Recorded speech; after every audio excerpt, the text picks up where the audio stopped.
Tash jemi rikthyer me bisedën dhe në studio pranë vetes kam analistin Lulzim Veliu. Zotri Veliu, faleminderit shumë për kohën.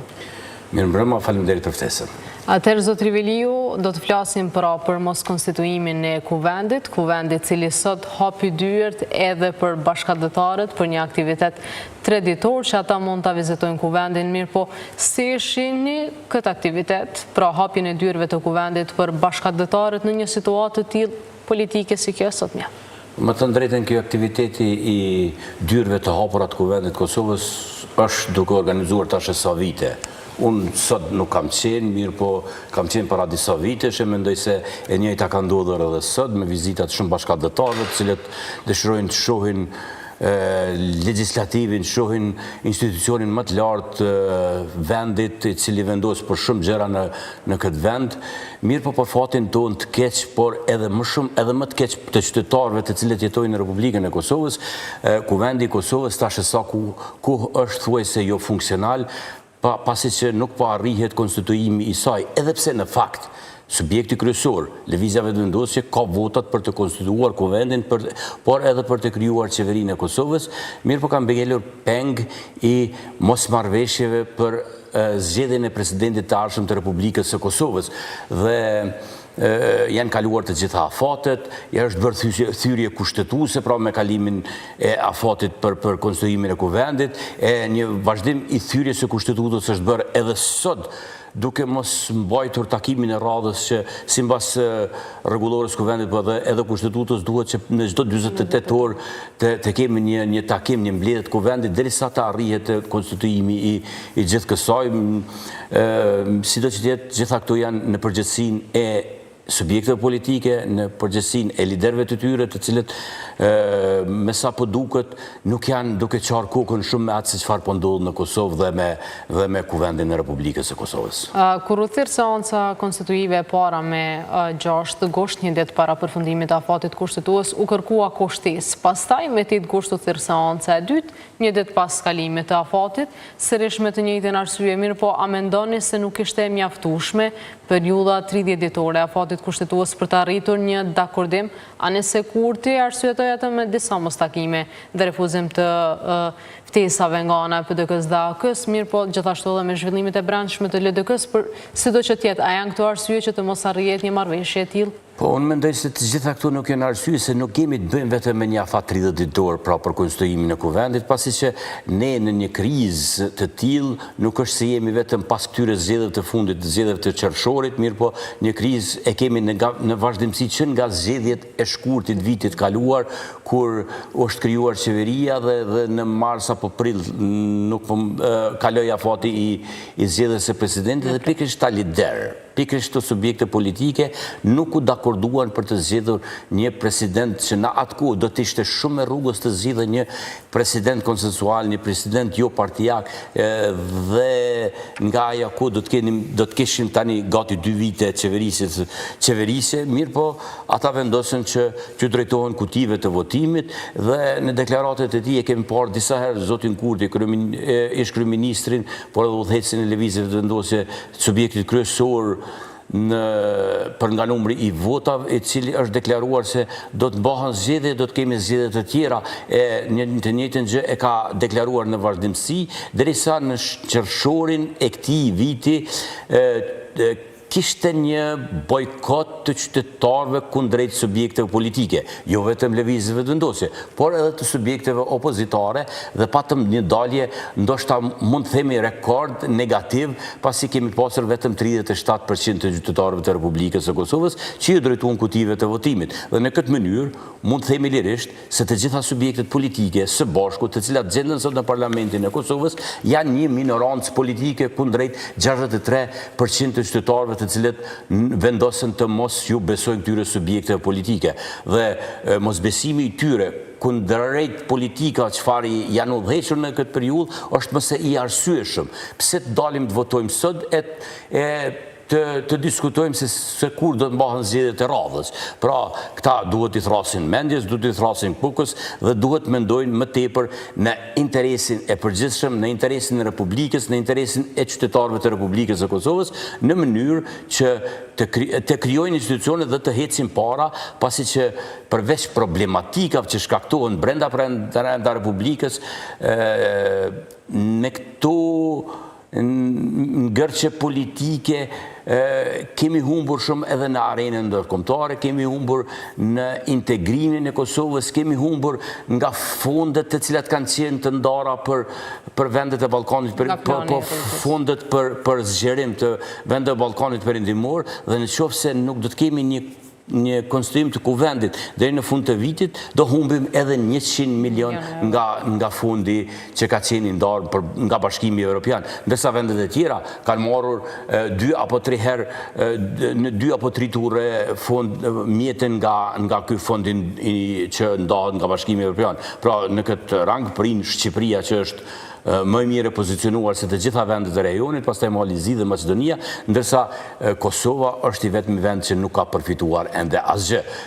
Dhe këtu janë disa nga problematikat që po sjellin, nga të lashët që kanë qytetarët dhe shumë gjërat e tjera që duhet bërë në kuvendin e Republikës së Kosovës. Dhe Kurti përkundër kësaj, ai paralajmëroi se janë duke u përpjekur çdo ditë që të arrijë një zgjidhje për në marrëveshje politike, dhe çështja e presidentit, njëjtë sikur se pozita që na çoi edhe në këto zgjedhje, është prap një ngecje, sepse LDK-ja po e kërkon atë pozitë, lëvizja vetëvendosje nuk po e jep, në arsyetimin se nuk ka një balans ndërmjet të kërkesave dhe rezultatit zgjedhor. Ndërsa tani kemi 3 ditë nga kalimi i afatit kushtetues për konstituimin e kuvendit dhe 2 ditë nga marrëveshja e kaluar, dhe ende nuk kemi parë asnjë ftesë të takimeve të reja. Pse mendoni se po ndodhja? Po, unë mendoj se gjithë kjo është duke u bërë vetëm për të fituar në kohë dhe për të shtyrë sa më shumë që është e mundur mos konstituimin e kuvendit, në mënyrë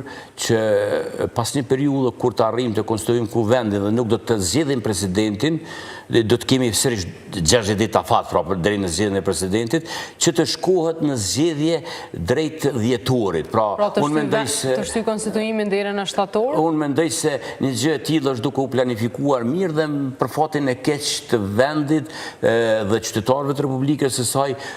Opozita është shumë pasive, opozita është ajo e cila nuk po dëgjohet, nuk ka asnjë veprim, përveç se ata dinë të shkojnë në kohën e caktuar në parlament dhe për të dalë për të thënë se ja që nuk na thirri dehari. Mirë, po veprimet e tjera nuk ka pasur, edhe pse ka shumë arsye për të pas veprime kundër veprime nga opozita, por edhe nga qytetarët e Republikës Kosovës. Unë mendoj se asnjëherë më shumë nuk ka pasur nevojë vendi ynë për protesta gjithë popullore kundrejt gjithë asaj çfarë po ndodh.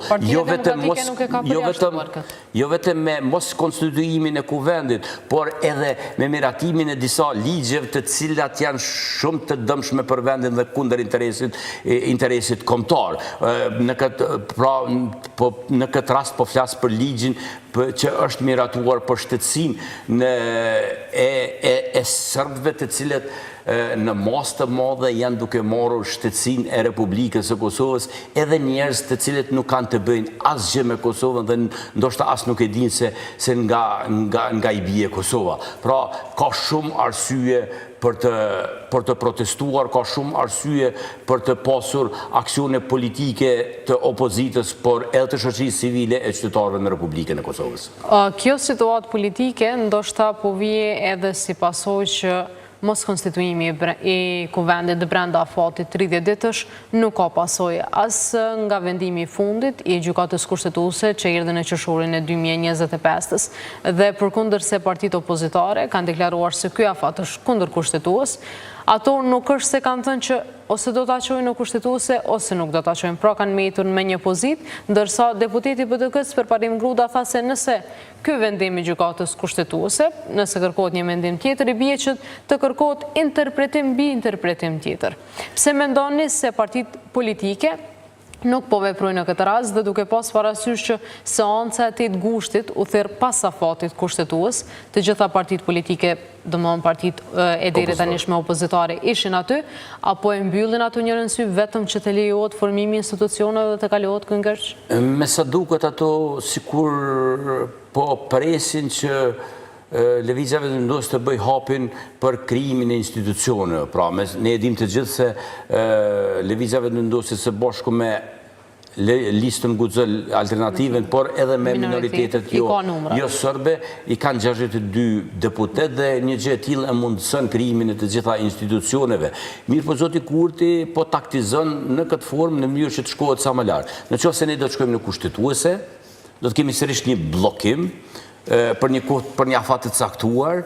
Ndoshta për këtë arsye nuk e dërgojnë në kushtetuese? Do të kemi një bllokim të kuvendit për një afat të caktuar derisa të dalë vendimi dhe pastaj sërish do të shkohet drejt atyre afateve të cilat me sa duket janë duke kalkuluar Lëvizja Vetëvendosje dhe kryeministri aktual zoti Albin Kurti. Pra, unë mendoj se gjithçka është duke u bërë në mënyrë që zgjedhjet e ardhshme të shkojnë pas datës, pas 20 dhjetorit, në mënyrë që se është një periudhë kur në Kosovë kemi numër të madh të mërgjimtarëve të cilët vinë në Kosovë për të kaluar pushimet e fundvitit, e ne kemi parë edhe në zgjedhjet e fundit se pikërisht ishte Morgata ajo që i dha një shtytje të fuqishme Lëvizjes Vetëvendosje dhe me sa duket i kanë mbështetur të gjitha shpresat aty. Mirë po, një gjë nuk duhet të harroj, as Lëvizja Vetëvendosje e as partitë e tjera parlamentare, sepse përderisa në qershor kemi pasur 37% dalje,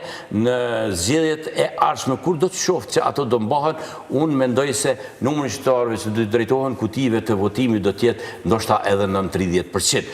Dhe në këtë mënyrë ata nuk do të jenë as edhe legjitim për të udhëhequr me qeverinë edhe me vendin me aq pak numër të votuesve që do t'i drejtohen kutive të votimit. Ndoshta atëherë do të jenë të detyruar që të bëjnë një marrëveshje politike që tash nuk po mund të arrijnë, sidomos Lëvizja Vetëvendosje me lidhjen demokratike, duke pas parasysh që PDK-ja vetë se ka thënë se do të qëndrojnë në opozitë, ndërsa AKJ vetëm po i refuzon ftesat në arsyetimin e 6 kërkesave. Pse gjithë këto takime dështuan? E dim që është çështja e presidentit në krye, mirë po pse asnjëra palë nuk po heq dorë që vendit i jepen institucione?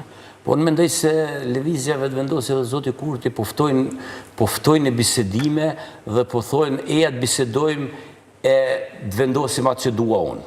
E një gjë të tillë nuk do ta pranojë asnjë subjekt politik. Mirë po mendoj se më rrugës do të ishte krijimi i institucioneve, pra krijimi i konstruimi i kuvendit, krijimi i qeverisë, e pastaj të diskutohet për një president konsensual dhe mendoj se në këtë rast do të merr votat edhe subjekteve të tjera, nëse do të kemi dakordans për një emër që do të jetë i pranueshëm edhe për subjektet e tjera, nuk është me patjetër që të kemi një koalicion qeverisës.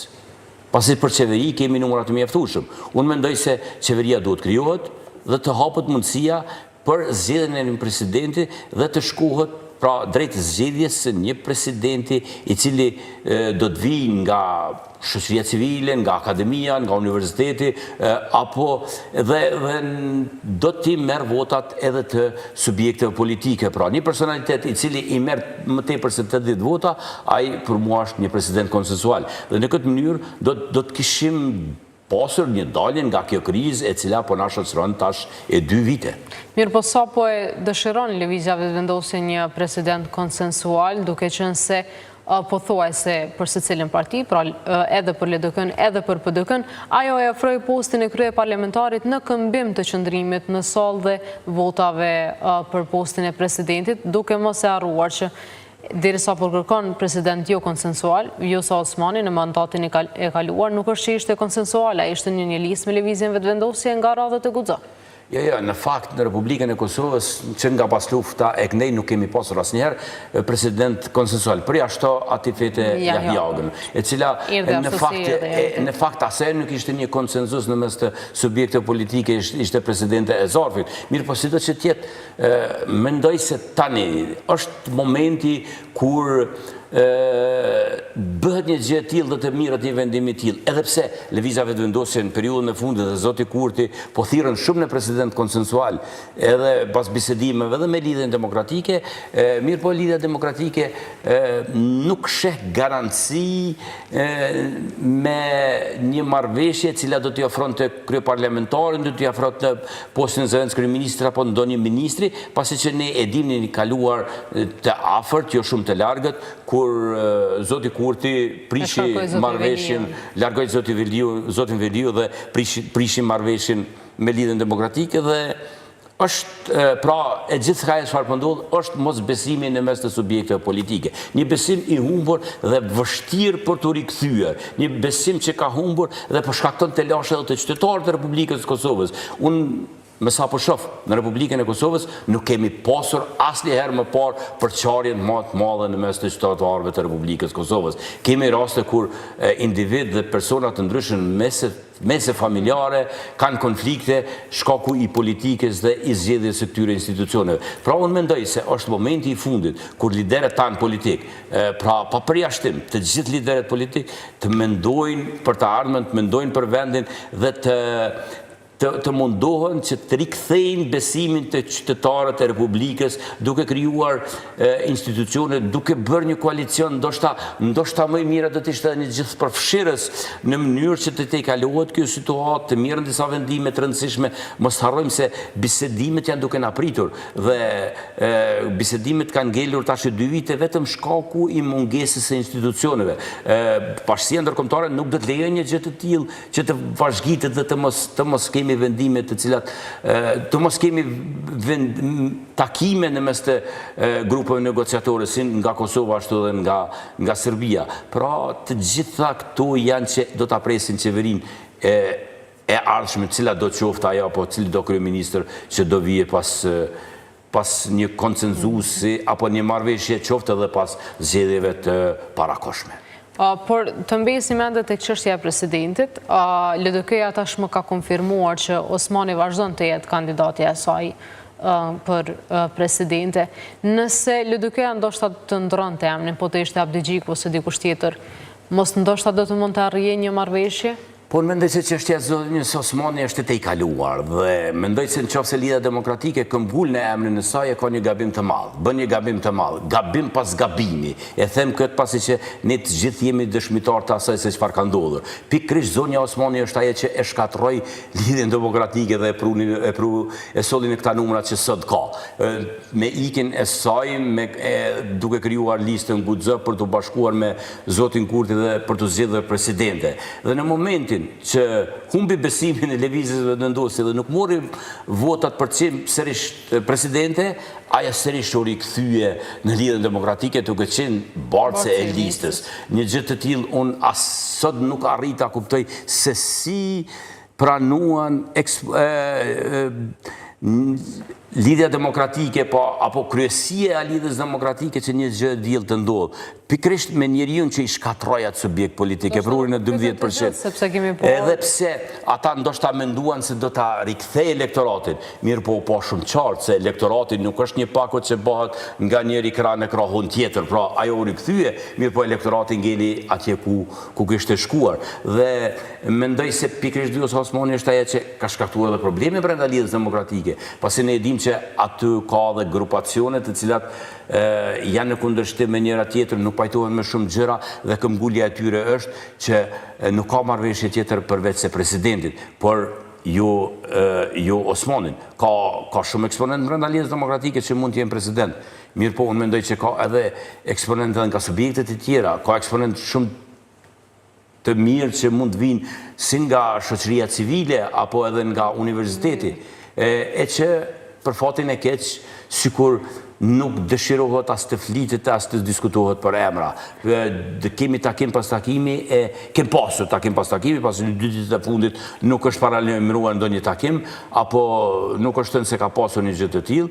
Unë para disa ditësh mora informatë se Albin Kurti dhe Lëvizja Vetëvendosje ka kërkuar nga Lidhja Demokratike e Kosovës një emër për president nga eksponent të lidhjes demokratike që sot nuk janë aktiv, nga njerëz që nuk janë ma pjesë e lidhjes demokratike ose nuk janë aktiv në lidhjen demokratike, mirë po me sa po shihet edhe ato kanë ngecur dhe nuk kanë arritur të gjejnë një emër i cili do të ishte i pranueshëm apo një emër që do të pranonte të jetë presidenti i Republikës së Kosovës. Përveç LDK-s, kemi edhe PDK-n, kemi edhe AK-n, mirë po PDK-ja tashmë ka vendosur të qëndrojë në opozit. Dhe nuk po shohim ndonjë veprim të saj në mënyrë që të arrihet një zgjidhje e kësaj situate. Me mbarimin e zgjedhjeve dhe certifikimin e rezultateve, kemi parë zotin Hamza që është deklaruar se Partia Demokratike me votat që ka marrë është opozit dhe do të qëndrojë opozit. Mirë po unë mendoj se edhe nëse ata janë opozit dhe do mbesin opozit, nuk janë deklaruar se nuk do të kontribuojnë në zgjedhjen e presidentit. Pra, ndoshta një gjë shumë e mirë do të ishte sikur subjekti kryesor në këtë rast lëvizja vetëvendosje të mos kërkonte koalicion, mirë po të jepte mundësinë që presidenti t'i takonte opozitës, siç ndodh në shumë demokraci. Për shembull, në Gjermani ku unë jetoj, në të gjitha rastet, prej se unë jam atje, presidenti gjithmonë i ka takuar opozitës. Në qoftë se kemi pasur një qeverisi nga Kristian Demokratët, presidenti ka qenë social-demokrat, apo edhe e kundërta. Pra, një gjë që nuk është diskutuar dhe nuk e kemi marrur vesh qytetarët përderisa ka dalë emri dhe është votuar unanimisht. Pse të mos bëhet një gjë e tillë? Duhet marrim praktika nga demokracitë e shëndoshta, nga demokracitë e avancuara dhe të mos mbesim, mos ngelim i dëshirave dhe interesave të ngushta klanore, partijake e politike. A mendoni se partitë opozitare do të mund të arrijnë një konsens që të japin një emër të atij presidenti konsensual, nëse do të vinte çështja deri tek ajo pikë? Po, është vështirë për të thënë, përderisa deri më sot nuk kemi pasur iniciativa të tilla, nuk kemi pasur takime të tilla. Unë kam menduar se ndoshta gjëja më e mirë do të ishte sikur zoti Kurti t'i ftonte të gjithë liderët e subjekteve parlamentare dhe një gjë të tillë të diskutojnë në një tryezë të përbashkët. Pse të mos diskutohet një emër që mund të ishte i pranueshëm për të gjithë? Nuk ka ndodhur një gjë e tillë. Mirë, po sido që tjetë, edhe nëse një gjë e tillë nuk është e pranueshme për të gjithë opozitën, është mundësi e mirë për shembull me Partinë Demokratike që ka 22 mandate dhe me lëvizjen vetëvendosje do të ishte shumë e mundur. Një gjë e tillë, po shihet se është e mundur edhe me Lidhjen Demokratike, pasi ata kanë 18 dhe 62 në anën tjetër, sërish po arrim te numri 80. Mirë po duket se mungon vullneti. Duket se mungon vullneti i zgjedhjes së një presidenti që do të ishte i pranueshëm për të gjithë. Me sa duket këtu ka interes që edhe posti i presidentit të takoj subjektit kryesor në këtë rast lëvizjes vetëvendosje. Dhe krejtësisht në fund të kësaj bisede do doja të kthehesha sërish edhe tek seancat, por nuk po shohim një seancë në horizont. Dhe kjo po e thellon krizën nëse mund të themi, në të cilën tashmë edhe po gjendemi. Çka na pret tutje dhe çfarë pasoja po na prisin? Po unë këtë po e shoh sikur në legjislaturën e kaluar, kur lëvizja vetëvendosje për 57 herë propozoi një kandidat që nuk mori votat e opozitës. Tani i ka numrat dhe propozimi një kandidati duhet i marrë votat pasi që i ka të subjektit të tij. Dhe është zgjedhur kjo taktik që ne do presim deri në arritjen e një marrëveshje për presidentin në mënyrë që të krijojmë institucionet. Si mund të ketë marrëveshje kur nuk ka takime? Me kënd pret marrëveshje përderisa të gjithë janë deklaruar kundër një bashkëqeverisje. Unë mendoj se kjo është vetëm për të humbur kohë dhe për të shkuar drejt dhjetorit, pra siç e tham edhe më herët. Kjo do të shkaktoj problematika. Por është një kalkulim i mirë i lëvizjes vetëvendosje? Ai është kalkulim elektoral dhe një farë mënyrë para përgatitje për fushat dhe për zgjedhjet e ardhshme që me sa duket nuk do të mund t'i evitojmë. Pra, gjë e cila është e panevojshme dhe me pasoja të rënda për vendin. Po kalojmë 2 vite dhe ende nuk kemi humbur kredibilitetin e vendit. Askush, jemi duke parë, kush vjen në vizit në Kosovë? Ku priten liderët tanë jashta Republikës Kosovës? Pra, kemi ngelur të fundit. Kemi ngelur në fundit. Nuk po flasim për integrime, të cilat asë që diskuton. Kosova është vetëm, ka arritur vetëm një marrëveshje për normalizimin, për stabilizim asociimin me Bashkimin Evropian, dhe ende nuk është vend kandidat. E një gjithë të tillë e ka arritur Ukraina, e ka arritur Gjeorgjia, e ka arritur Moldavia, njën nga vendet më të varfura të globit. Ndërsa ne merremi me pozitën e kryetarit, presidentit, merremi me atë se kush do t'jetë kryeparlamentar e me gjëra që janë shumë të parandësishme kur t'kihet për bazë statusi i Republikës Kosovës. Zotri Veliu, faleminderit shumë për kohën, ishte kënaqësi. Faleminderit, kënaqësia është ime. Të nderuar shikues, ne kthehemi